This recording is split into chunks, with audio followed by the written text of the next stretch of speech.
Now, the Gambia's Health Ministry has written to the country's leading private GSM operator, Africell, to stop disbursement of the $12 million donation made recently to doctors and nurses fighting against the COVID-19.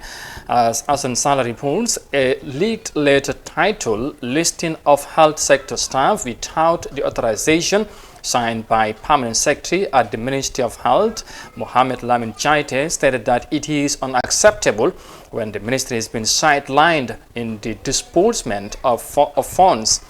The Health Ministry claims Africell is listing its staff without authorization and therefore orders the GSM operator to stop with immediate effect. This development is worrying to the Ministry of Administration, as until this time the Office of the Permanent Secretary has neither received any formal letter of engagement or has the administration been approached for its authorization for the conduct of disbursement of funds to health workers, the letter reads.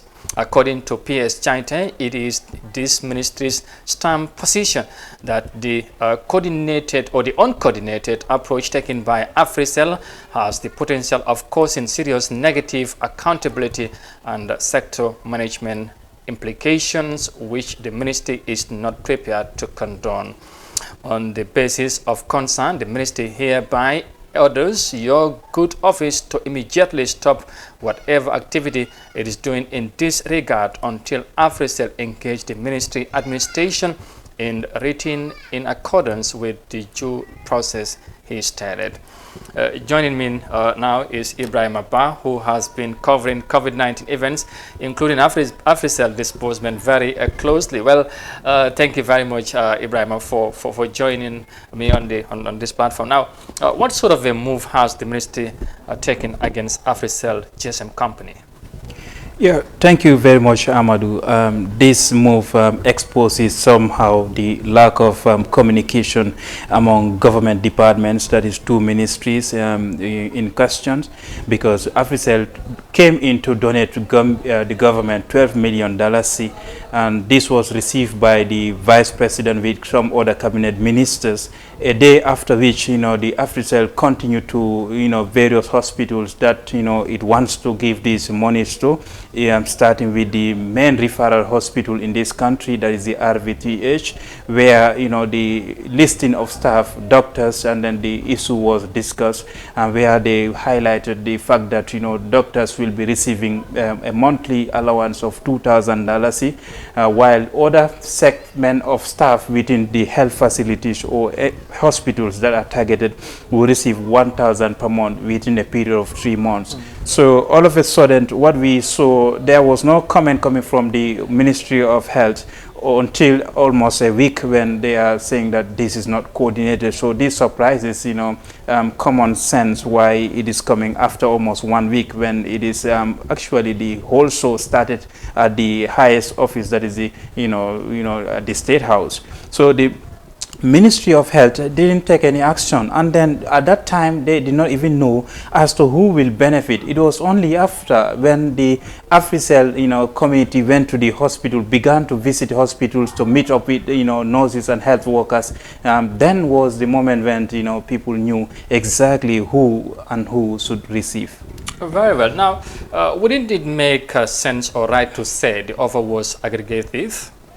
Yeah, actually, the offer could be controversial, agreeably, because looking at the first day of handing over this check to cabinet officials, you could see the lack of respect to social distancing at the office of the vice president.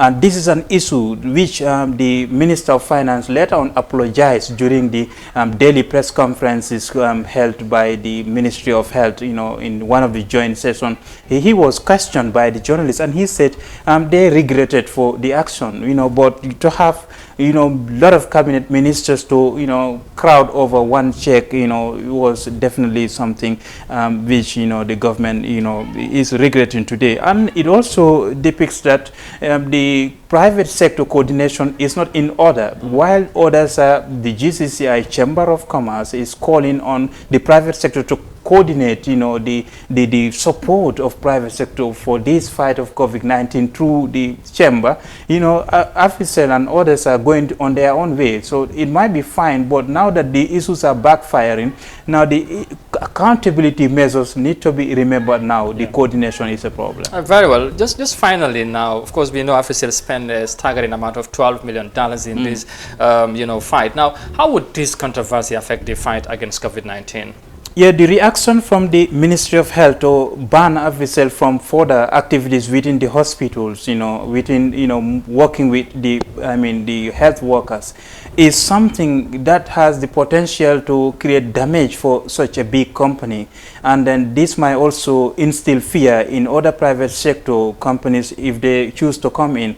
And now they have to think twice what they must do. So also, if you look at the issue of frontline workers, so their issue has always been in the public domain as to they are the ones facing these cases of coronavirus. While people are told to stay at home, they continue to go to work to, handle the issues of coronavirus. So when shall they get their benefits? Because as of now, there is no clear message that whether they are given. You could recall recently when the Minister of Health, dissociated himself from any form of, allowance given to him and the PS. So that also was a setback to the allowance that should have gone to health workers. And these health workers now, this was an opportunity for them to receive directly from the offer by Africell. But now that it has to stop, so it's another question, when shall they get more money? All right, thank you very much. We got to leave it at that, and of course we'll keep following the developments, but for now, thank you very much for your time. Ibrahim Presba.